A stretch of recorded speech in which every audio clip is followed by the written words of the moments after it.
الحمدللہ رب العالمین والصلاة والسلام علی نبینا محمد وعلی آلہ وصحبہ اجمعین، اما بعد۔ محترم ناظرین، اللہ رب العالمین نے اپنے بندوں کو حکم دیا ہے کہ وہ اللہ کے راستے میں خرچ کریں، لوگوں کے ساتھ احسان کریں اور ان کے ساتھ بھلائی کریں۔ اللہ کے اس حکم کی تعمیل میں بہت سارے لوگ اللہ کے راستے میں خرچ کرتے ہیں، لوگوں کے ساتھ احسان کرتے ہیں، ان کے ساتھ بھلائی کرتے ہیں، لیکن ان کی عادت یہ ہوتی ہے کہ وہ احسان کرنے کے بعد احسان جتلانے لگتے ہیں اور اس کو لوگوں سے بیان کرنے لگتے ہیں، جبکہ یہ ناپسندیدہ عمل ہے۔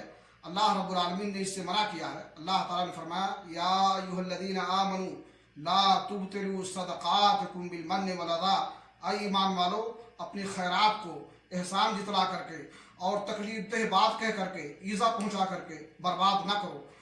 تو احسان جتلانے سے انسان کا وہ احسان، انسان کی وہ بھلائی، انسان کی وہ نیکی ضائع ہو جاتی ہے۔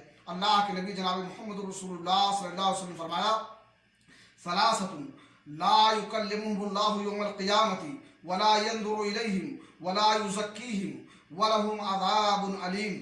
تین قسم کے لوگ ہوں گے کہ اللہ رب العالمین قیامت کے دن ان سے ہم کلام نہیں ہوگا اور ان کی طرف نظر رحمت سے دیکھے گا نہیں، نہ ان کو گناہوں سے پاک کرے گا۔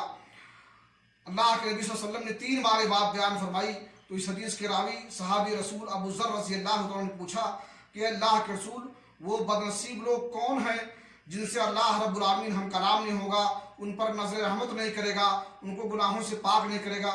ان کا تو بڑا خسارہ ہوگا اور بہت ہی ٹوٹا اٹھائیں گے وہ لوگ۔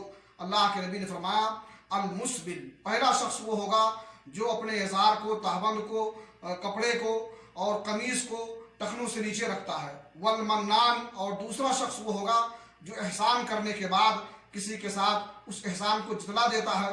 اور تیسرا شخص ہوگا والمنفق سلعته بالحلف الكاذب، وہ شخص جو اپنے سامان کو رواج دیتا ہو، فروخت کرتا ہو جھوٹی قسمیں کھا کر کے۔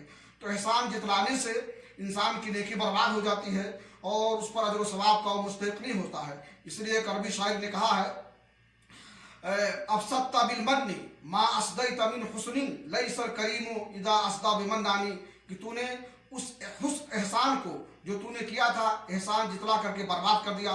ایک سخی آدمی کی عادت نہیں ہوتی ہے، اس کا یہ شیوا نہیں ہوتا ہے، جب کسی کے ساتھ احسان کرے تو اس کے ساتھ احسان جتلائے۔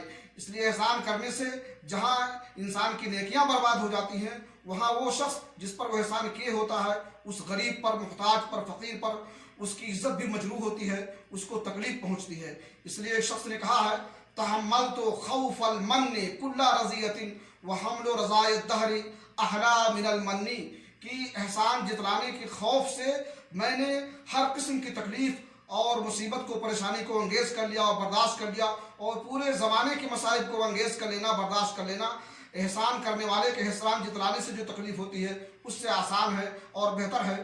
اللہ رب العالمین سے دعا ہے کہ اللہ تعالیٰ ہمیں توفیق بخشے کہ ہم اللہ کے راستے میں خرچ کریں اور خیرات کریں، لوگوں کے ساتھ احسان کریں، لیکن ساتھ ہی ساتھ اللہ رب العالمین ہمیں بچائے اور محفوظ رکھے کہ ہم احسان جتلانے کے بعد، ہم احسان کرنے کے بعد احسان جتلائیں، ہماری نیکیاں برباد ہو جائیں اور ہم اس پر اجر و ثواب کے مستحق نہ ہوں۔ تقبل یا رب العالمین، وصلی اللہ علیہ نبینا محمد وعلی آلہ وصحبہ اجمعین۔ السلام علیکم ورحمۃ اللہ وبرکاتہ۔